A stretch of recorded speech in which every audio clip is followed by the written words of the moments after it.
So, hello. My name is Henning Kaltheuner. I'm the head of product management at Riedel Communications.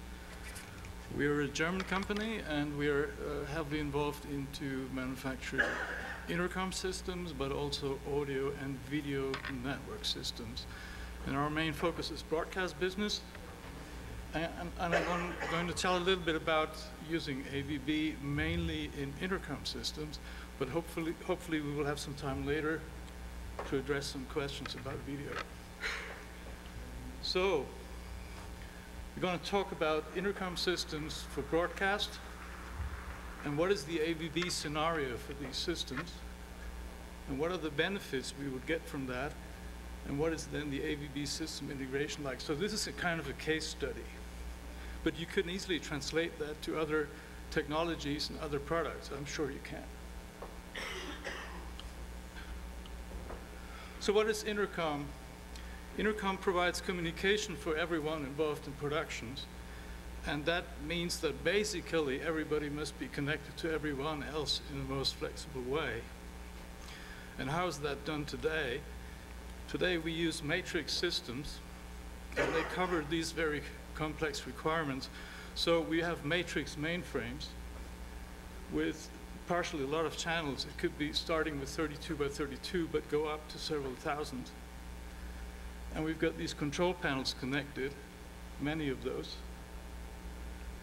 And belt packs for camera guys or other people, lighting guys.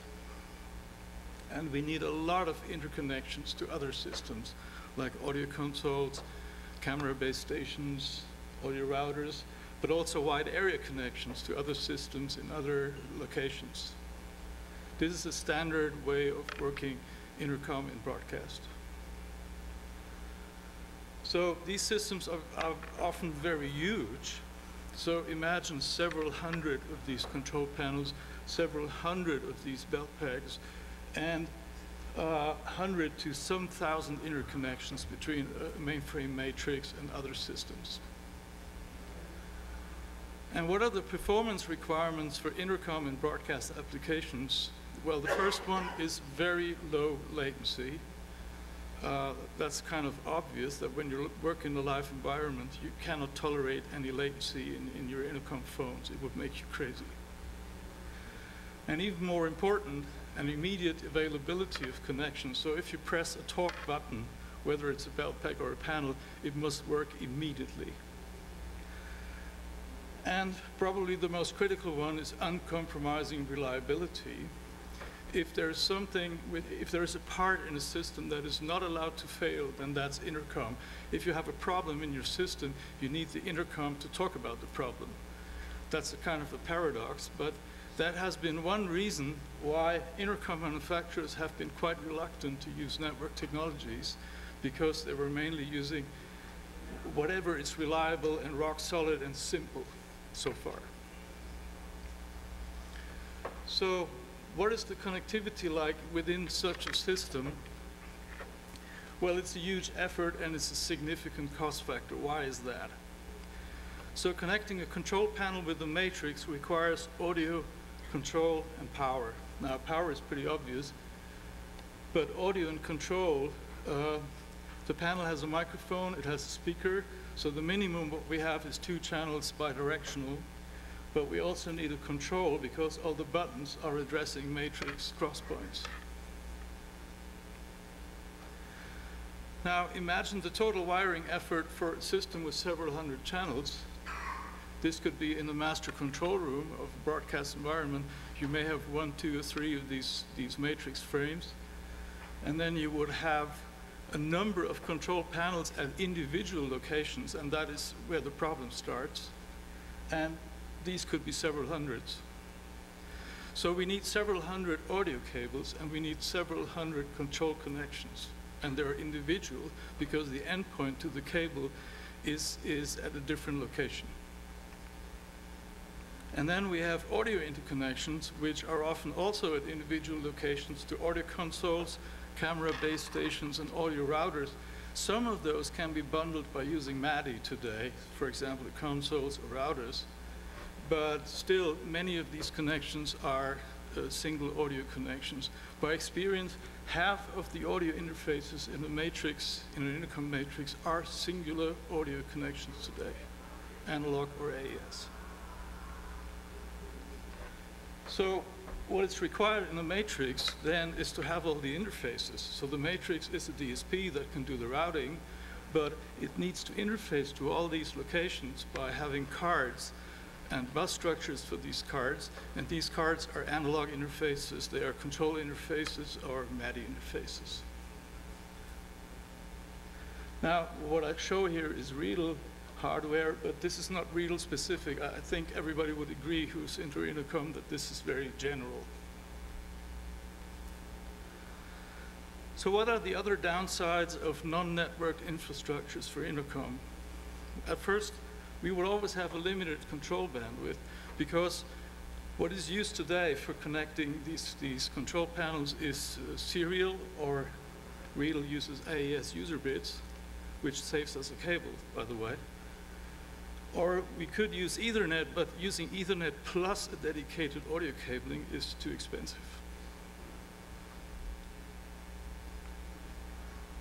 And another thing is that using individual standard cabling, we always have a limited audio bandwidth to these intercom stations.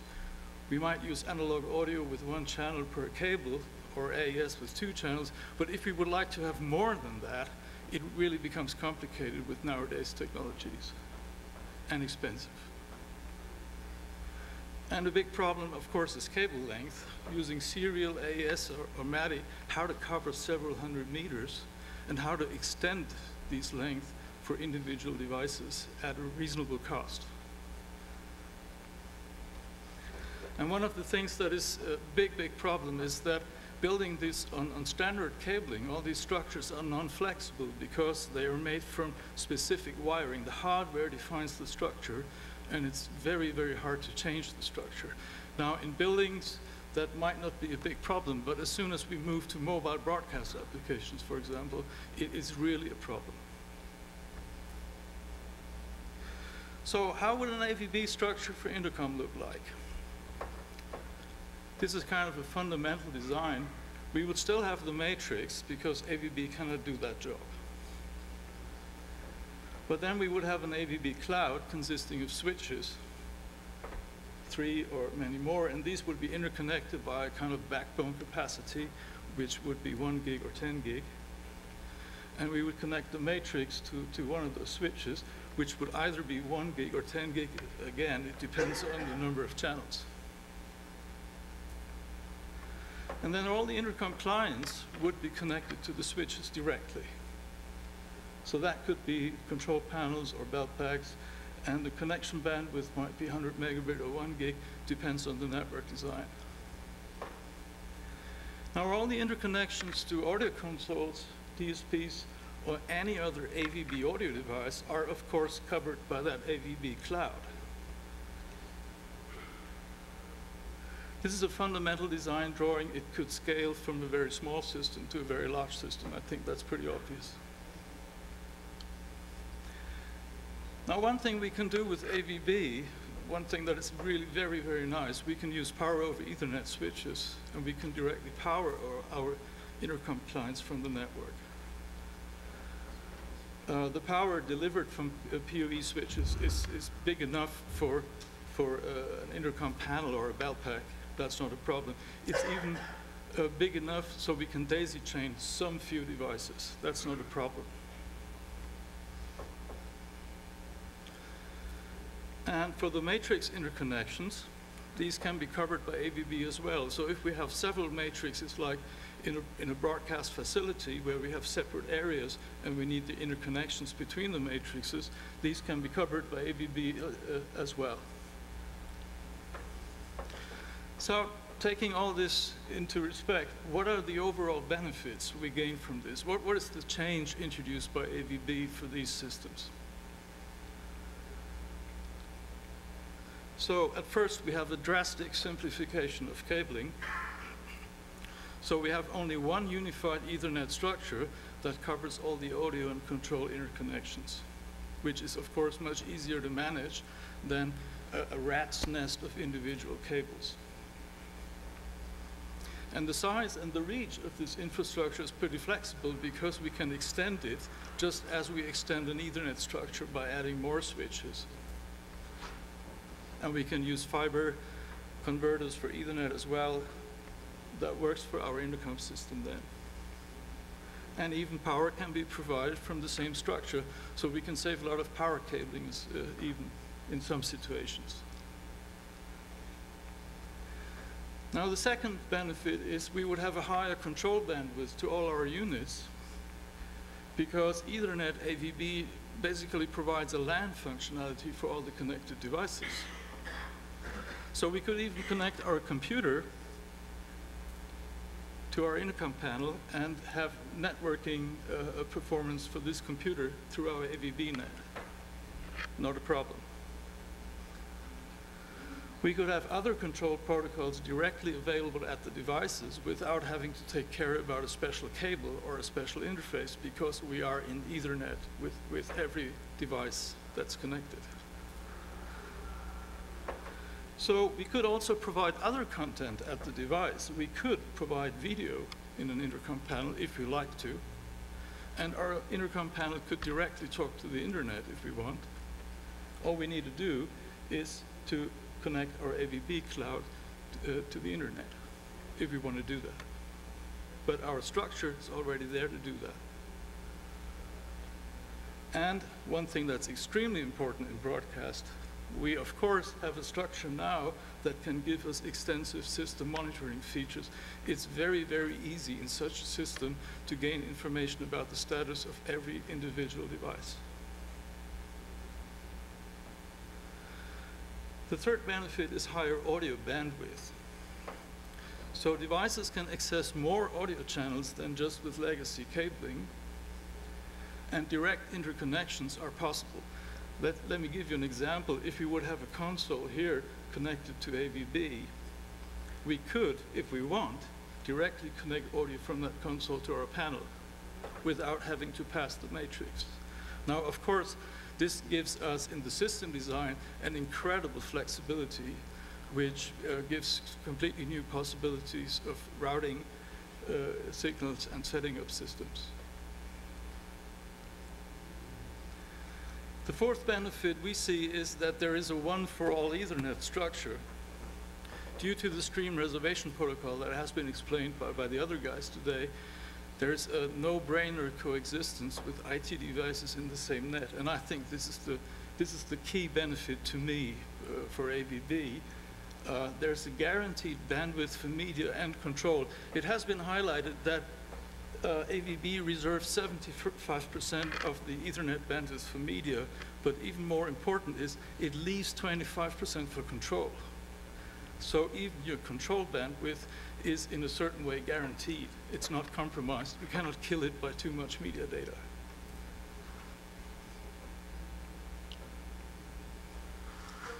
And the fifth benefit then, of course, is there's no effort for system interconnections. Every other device that lives on the network is already interconnected. We just need to route the streams. So all that happens here in audio consoles, audio DSPs, or any AVB audio device that is in the system, all these signals are available. And that will make our matrix shrink, because we don't need the complicated bus structures anymore. We don't need the interface cards. We are directly interconnected.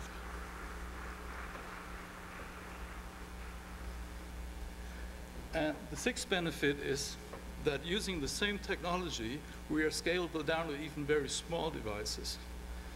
So even lower cost system components can become fully compliant. And one idea is truly to have AVB belt packs. So an intercom belt pack can be an AVB device, and it could directly interconnect to any other AVB device. Of course, most often it's going to be controlled by a matrix, because that makes more sense. But if you like, you could hear a program audio from a console directly routed to your belt pack, even to hundreds of belt packs. And very obvious, there's a future connectivity to video devices. So wherever video lives on the network, Video is rarely something that lives without audio, and video in production very often requires intercom.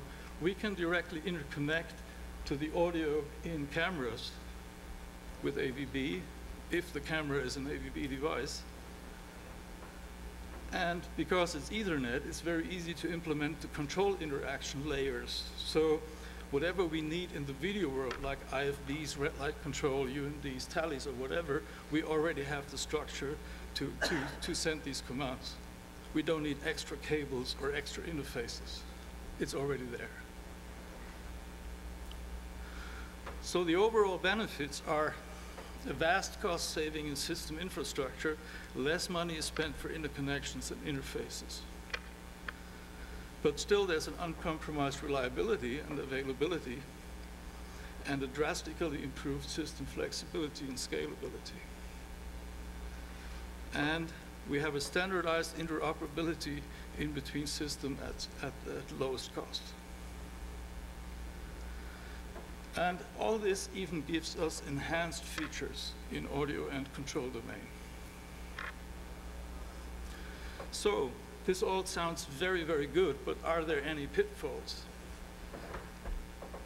There's at least one I should mention, and that is regarding the stream setup. Intercom clients, such as panels and belt packs, usually require individual streams. So we cannot bundle audio.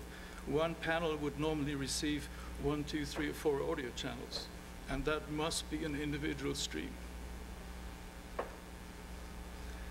And these connections must be permanently available, which means when I press a talk button, the stream cannot be built up in that moment, because the stream build-up is some milliseconds, and we need immediate availability. So all these streams have to be there all the time. And that means that the number of streams within an intercom system is roughly equal to the number of clients. And that means we might have some 100 panels, and you can obviously calculate from that this requires a high bandwidth AVB structure. Smaller systems will live with 1 gig, of course. Smaller systems like 32, 64 matrix sizes. But as soon as we're into broadcast and we're talking about several hundreds of signals, we are definitely going to have 10 gig backbone structures. So how to realize large systems and wide area connectivity? That is a question that is often coming up when talking about intercom and AVB. And one simple answer is like this. Voice over IP interconnectivity is a standard feature for intercom systems today. We couldn't live without if our matrices were not able to speak with a different matrix in a different continent via voice over IP. That's something that is standard. So we will also use this feature for interconnecting AVB clouds. So if we have a cloud here in a facility and a cloud there, we already today have the feature for making, setting up communication streams between these systems. Fundamentally, that's not a problem. In future, of course, there are more requirements, but as a starting point, we think that is something we can work with. Okay. That was basically it. I'm happy to answer any questions. So we have already shown AVB connectivity to our matrix systems, and we have shown how to connect our intercom panels to AVB, and we're going to ship these products in 2012. Bell packs is going to take more time. Is there a coordination going on between manufacturers like yourself and Clearcom about what all these different control signals might be on the system, so that you literally could plug a Clearcom belt pack and have it make a call signal to a Yeah, that's a great question. I like that very much. Riedel is very busy with building up these collaborations. We already provide compatibility to telex systems in regard to control, but this is often not something that is based on a kind of bi-directional initiative. It depends on, I would very much hope that there are these control standards established, yes, but today it's a bit too early. But we're definitely working towards that direction, yes. Intercom systems generally don't need the fidelity, the audio bandwidth, just because it's just a voice communication, than what maybe a high fidelity audio signal would. Is there a protocol that allows that sample rate bandwidth to be compressed and still have the other high bandwidth audio channels on the system, and you could listen to a high fidelity audio in an ear feed and still talk in a low fidelity audio for your intercom? Is that a... Well, that's another one. For intercom panels and belt packs, we have decided that we wouldn't like to compromise the audio quality, and this is another benefit I haven't mentioned here, but it should be mentioned. I'm very happy for your question. When you work with intercom for hours, like in a performing arts center or on live shows, and you have to hear that compromised audio quality for hours, this is really tiring. We have introduced digital belt pack systems some years ago, and the one factor why we sell them in the market is the audio quality, because the guys working with it say, hey, this is changing my life in terms of quality.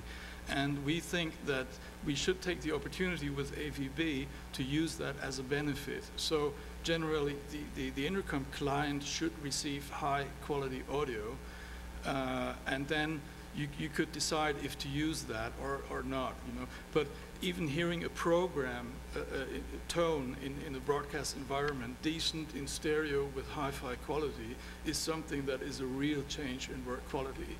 And we want to offer that to our customers. The other reason is that when the channel count per stream is so low, the gain in bandwidth by reducing the audio sample rate isn't really high. So the effort wouldn't be very high. VoIP is, of course, something completely different, because VoIP is wide area connectivity. It's using special codec standards, limited bandwidth. Some of them are 7K, 8K, 9K, highest frequency. That's a different story, but that's not AVB. Riedel is involved in network transport for broadcast applications that also include video, communication, and audio. Yes. I asked him the question that's been posed previously. Do you see any activity, interest, development for video transport over an AVB network? Of course there's interest and there are activities, but this is really a complex question.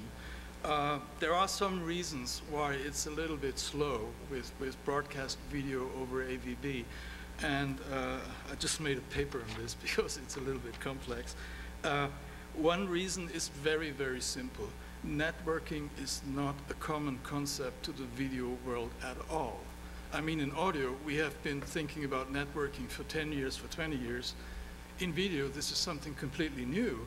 In the broadcast video world, a signal is transported point to point, and then there's a big router, a big switcher. That's the thinking. And the thinking of there could be a backbone and all the signals are on that kind of backbone, and then I could be very flexible in doing something with this. This is kind of revolutionary to broadcast. And whenever I introduce our today's network system to broadcast guys, I very often get the feeling that it's hard for them to make that change in their mindset. That's one reason why it's generally slow, but that's not even an AVB problem, it's generally a networking problem. But the other reason is that bandwidth has so far been a limitation to practically networking video. We have solved this in our MediaNet. We can do interconnections up to 76 gigabit, which is quite nice. But if you think of a 3 gig, a 1080p video signal, what you're going to need in Ethernet is a 10G link for one signal. In audio, we would be happy with that for whatever kind of system. We would think, hey, that's fine. In video, it's just one signal. So imagine a broadcast track with 12 cameras might need something between 50 and 100 gig of backbone bandwidth inside the truck. And this is, even in Ethernet, not something trivial. So in audio, and we're on different planets there. So there's a good reason why audio comes first. And another reason is also, there is audio without video, but there isn't really much video without audio. There is a market for digital signage or something like that, where you don't need audio, but most of the video in broadcast depends on that audio already is there. So I think it's completely logic that audio is taking the first step on AVB, and video will follow later. But it will, of course. It's absolutely no question. And Riedel, we have taken the policy that we will follow up, and we want to be the first. Another reason, which I think is maybe even the most important one, if you go to a trade show like IBC or NAB specialized on broadcast gear, you will see that there's $1 billion industry on video infrastructure that is not networked. And how could that change in a short period of time? It's impossible. So it really needs a transition time, which is going to be much longer than in audio. The use of wireless internet connections with Intercom that may have a lower bandwidth or the same bandwidth, is that something you all are working on? Because wireless belt packs are a huge industry, but trying to get them working with this may be a challenge. And let's say it like this: if there was an uncompromised, reliable way to transport AVB wireless, we would immediately go for it. But as I said before, in Intercom, you cannot allow any compromise in reliability. So that's kind of tricky. It's hard to give a clear answer to that, as you might hear from my answer. But there is work on wireless AVB. Yes, it's done. IEEE is already working on this, but I can't tell here and now today what the progress is like. Okay, any more questions? Well then, thanks, and I think we're going to have a break now, roughly 15 minutes.